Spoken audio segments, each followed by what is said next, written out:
Hey everyone, Lisa here, Lisa on Creating Balance. Thanks for joining me tonight. Tonight we are going to chat about healing from a distance. So some of the tips and tricks that we can use or that are available for us as energy healers, I'm going to chat about tonight. One of the challenges we have is getting comfortable doing distance healings. Questions are typically asked are, is it working? How do I know it's working? Is the energy going where it needs to go? How will I know if they're not in the room with me? These are legitimate questions and questions you should ask. And once you do more distance healings, then you'll get more comfortable with it. You'll gain more confidence. One of the tips that I use and I teach is to use your own table.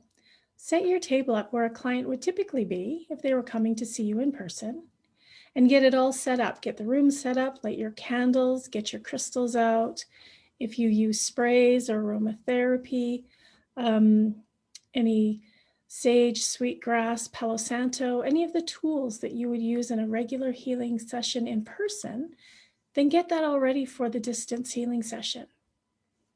And then you can do your entire session working on the table, visualizing the client laying there. One of the other things that I like to do is I like to set up my phone or my tablet in the room and actually go on a chat with them using something like Zoom or Facebook Messenger or something like that, and have them participate in their own session. So I will do my invocation out loud. I'll include them in the session, make sure I do say their name. And then I start my session. And from that, I engage them in their own session. I ask them if they will let me know if they feel anything, if they feel something changing in any way as I'm doing my session with them.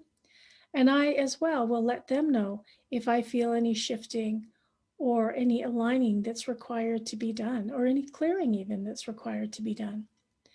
Maybe it's an activation, a reactivation of a chakra point. Again, I keep them engaged in their own session and have them, again, let me know how they feel. And then when the session is over, you are automatically able to engage with them in the wrap up of their session as well, so that you can get that information and then you receive the information as well. If you're not comfortable doing that with the phone or a tablet in the room, then what I would recommend is to make it more comfortable for you, use a picture of them. So if you can use their Facebook profile picture and have that on your phone if you'd like, on the table, and do your session looking at their Facebook profile picture. That's a great way to do it, connecting in with them through their energy. The other thing, if you do use crystals, and it is a distance session, use your crystals where you would typically use them if the client was laying on the table. Utilize these tools. If you feel clearing is required and you need to use sage or sweetgrass or Palo Santo, use them as you would as if the person was in the room. If you feel you need to use sound, drumming, or singing bowls, rattles, chimes, use those as well. Whenever we do a distance session, we always use all of the tools that we would typically use in an in-person session.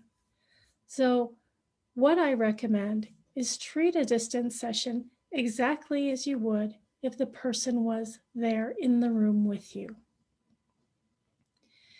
The other thing you can do is, if it is a rapid session of energy healing and you picture them seated in the chair, there's two things you can do. You can set up a chair and do your session as if you would if the person sitting in the chair, or you can set up two chairs with you sitting across from the other chair and doing your session that way. Whatever feels comfortable to you. And remember, this energy that we use to do these healings is channeled energy. It will go to the person that is indicated in the invocation, the person whose name that you speak. to where you are going to be doing this session with. Remember that with this channeled energy, it will go to who it needs to go to, and it will also go where it needs to go. So trust that. Be very mindful of trusting yourself and your gifts. You are fully capable and able to do these sessions. And I really hope that you will take this with you and use some tips and tricks. Gain confidence in your distance healing sessions.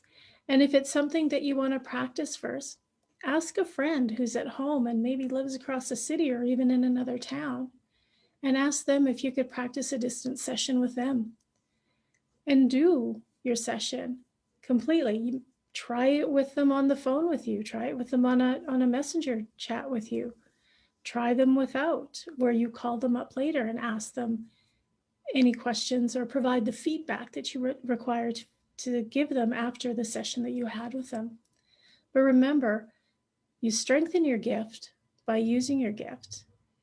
And the strength of your gifts comes by the confidence that you gain from experience. So as you're more comfortable, continue to do the distance sessions.